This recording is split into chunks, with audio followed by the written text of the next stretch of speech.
So Jenny asked me if I would do a demonstration of the ice cream maker because my family is in need of having non-milk ice cream. I guess you'd call it oat cream or something. Anyway, so first of all, you got to gather all your things. And so I purchased the oat milk that is extra creamy because it, then I don't have to worry about adding the whipping cream. And it's a little thicker and creamier than whole milk. So you got to have first of all, you got to have the base of your ice cream maker in the freezer for about at least a day. So I'll get that out. And it's like this, then nice and cold.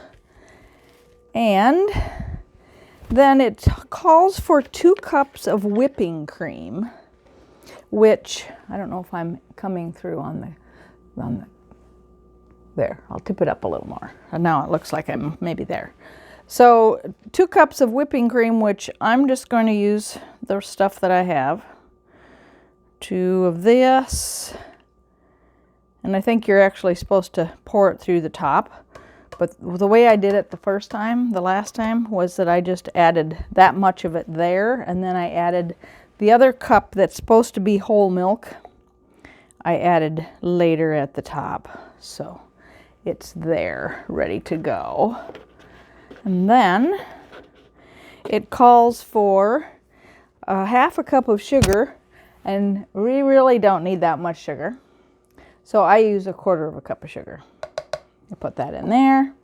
And then it calls for a teaspoon of vanilla extract, the best vanilla ever. It's so wonderful and great tasting, and it's absolutely marvelous. Anyway, so I put a teaspoon of that in, and sometimes I spill a little and add a little extra.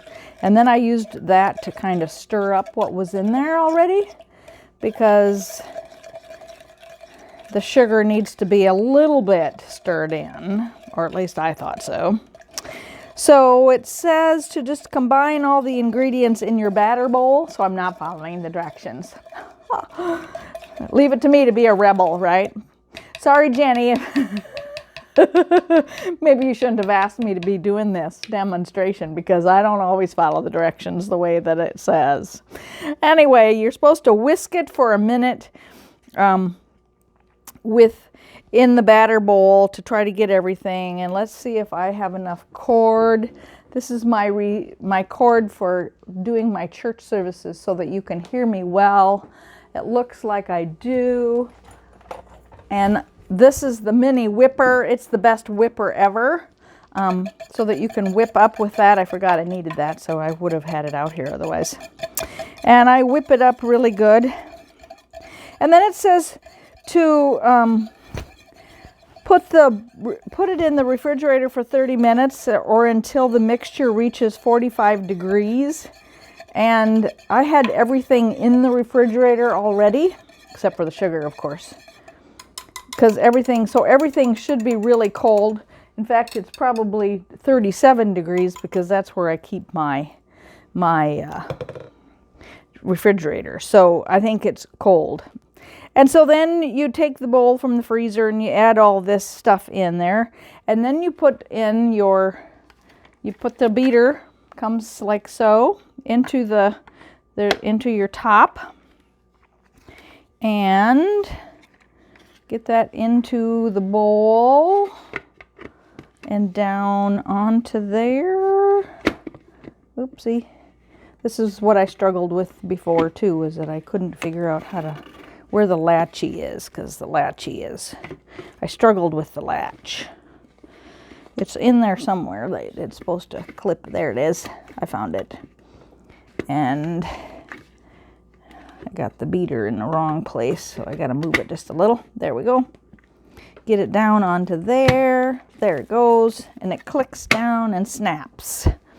And then you just have to plug it into a power source, which, I should have gotten an extender cord to do that. So let's see, how can I make that happen? I don't have a plug-in that's very close.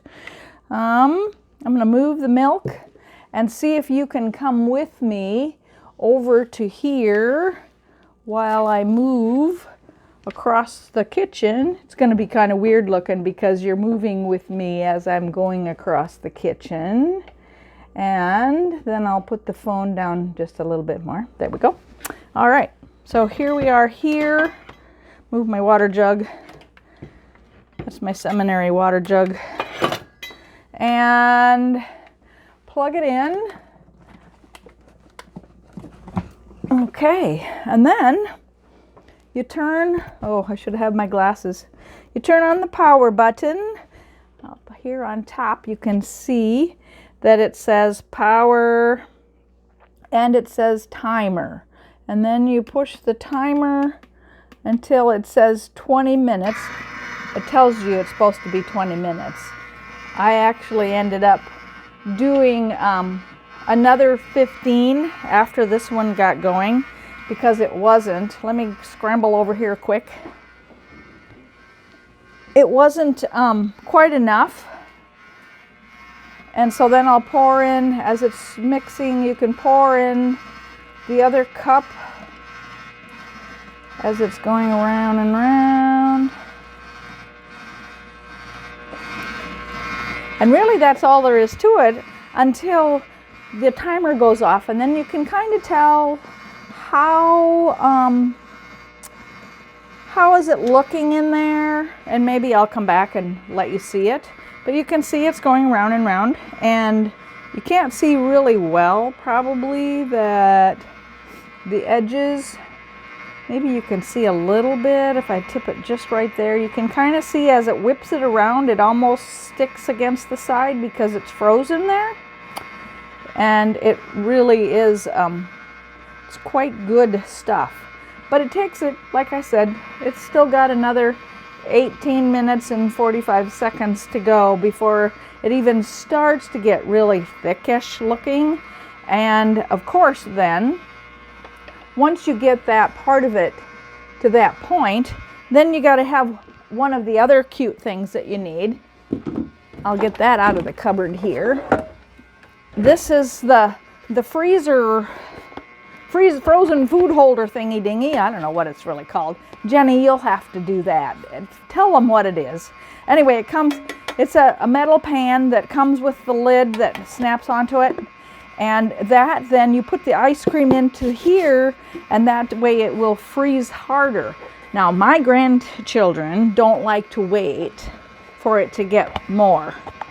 So as soon as it was a little like soft serve coming out of there. So they wanted it right away. And so we loaded up their bowls with the soft serve that came out as it was frozen.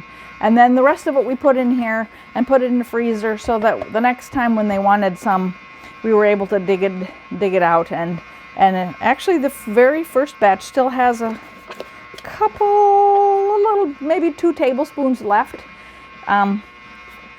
It's quite good. Those of us who can't have real ice cream, and it's lower in sugar and has a great taste. Really, to me, it tastes like ice cream. So I think it's wonderful.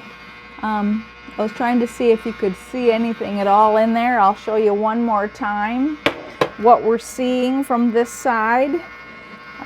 If you kind of got a peek into the pouring in hole and see that it's starting to freeze yet along that edge. You can kind of see it on this edge too. But it's not thick. The timer still has, 16 minutes and 45 seconds to go. So that's still got a ways. But it's kind of cool. We really like it. I like it. It makes enough that we can have, if we want more, we just make a batch and put it in the freezer and then make another one. So it's really cool to have your own ice cream and stuff that you can eat and your family can eat. Because when everybody else is eating the real ice cream, my daughter and me and her 2 boys can have our treat too. So tastes really good. I would imagine that if you wanted, this is just the vanilla recipe, if you wanted to throw some berries or something into it, you could probably do that too. So that would make it even better, but whatever works. I don't see that it's getting much thicker yet, but this was about the time that the 4-year-old came over and wanted to know if it was done yet, and so I ended up setting the kitchen timer for I don't even know. I think I set it for 15 or 20 minutes so that I told him he had to wait for the ding, ding, ding before he could come back over and look again, but it'll be ice cream soon. Wonderful, wonderful.